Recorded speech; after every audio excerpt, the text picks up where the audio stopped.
Hey there, I'm Steve, and welcome to Jemson Entertainment. And welcome to the conversation. Just before we get started, there are many ways you can help. You can like and subscribe so you never miss a conversation. But most importantly, please share this video. Get the word out there as a community we can talk about all the things that we love. Today on Throwback Thursday, we're looking at Gladiator, starring Russell Crowe, Joaquin Phoenix, Connie Nielsen, Oliver Reed, Richard Harris, Derek Jacobi, Digimon Hanso, sorry for mispronouncing his name, David Schofield, John Shrapnel, Thomas Arana, Ralph Moeller, Spencer Treat Clark, David Hemmings, and Tommy Flanagan. This movie is based in ancient Rome, and the movie says it's the year 180 AD, the time where Marcus Aurelius was emperor. As I mentioned in the last review, not being a history buff, I have no idea if that's true or not. I can look it up and put up in post. The fictitious character of Maximus is a general in Marcus Aurelius' army. It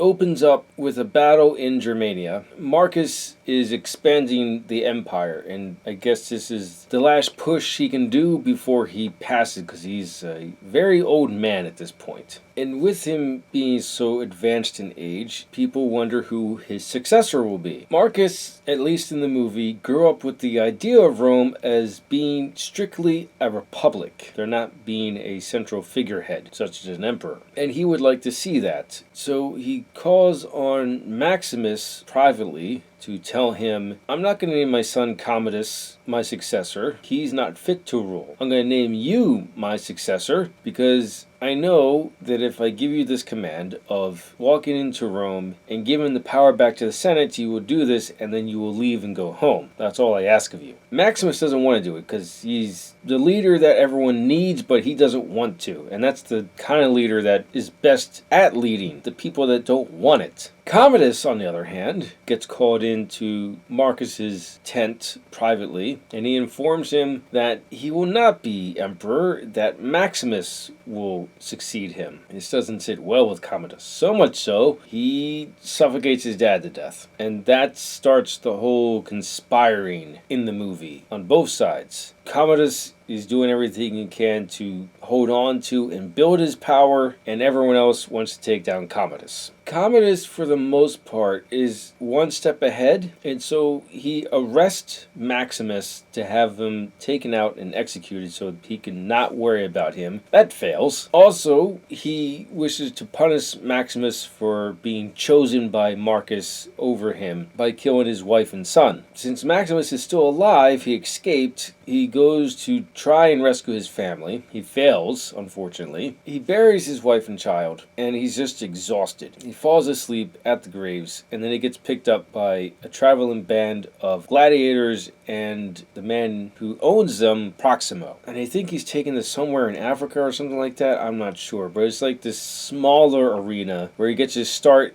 in gladiatorial work, and he eventually works his way up to the Colosseum. And I'm going to leave it there, because it is interesting to watch this movie unfold and see the pieces on the board move and how they interact with each other. To go back to the opening, as I mentioned, they are at war with Germania, and it is really interesting to watch this ancient warfare. Again, I don't know how accurate it is. I'm watching it and I'm like, did they really have that kind of weaponry? Did they have those war machines? I don't know. I just know it's fun to watch. However, it is in this war scene where it has the one and only horrible showing of action. It gets really shaky and really blurry. I don't know why. It's completely unnecessary. Ridley Scott directed this. He shows later in the movie he's perfectly capable of showing fight scenes, and yet when it comes to this battle, it's indiscernible for most of it.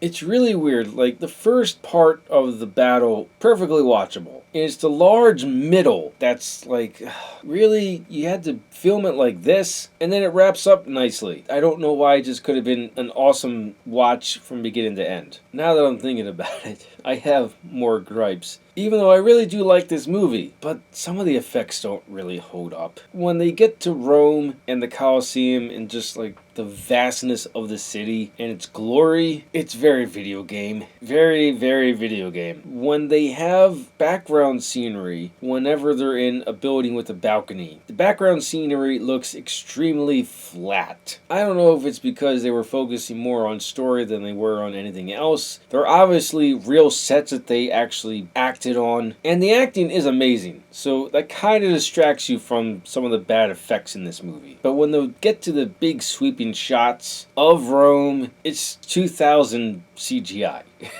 Grant you, Phantom Menace also had decent big sweeping shots of Naboo, but those look better. But that was a completely different production company, so that's probably why. Overall, this movie is awesome. It's a fun watch. For the most part, the action is pretty good, and it's pretty quotable, or at least one quote that comes to mind. His second time in the small arena, Maximus lays waste to about 5 or 6 men in short time, after hearing a lecture from Proximo saying, "Don't just butcher them, play it up a bit, win the crowd over, entertain them." And after he dispenses with the other gladiators, he just yells to the crowd, "Are you not entertained?" A line you can use with just about any situation.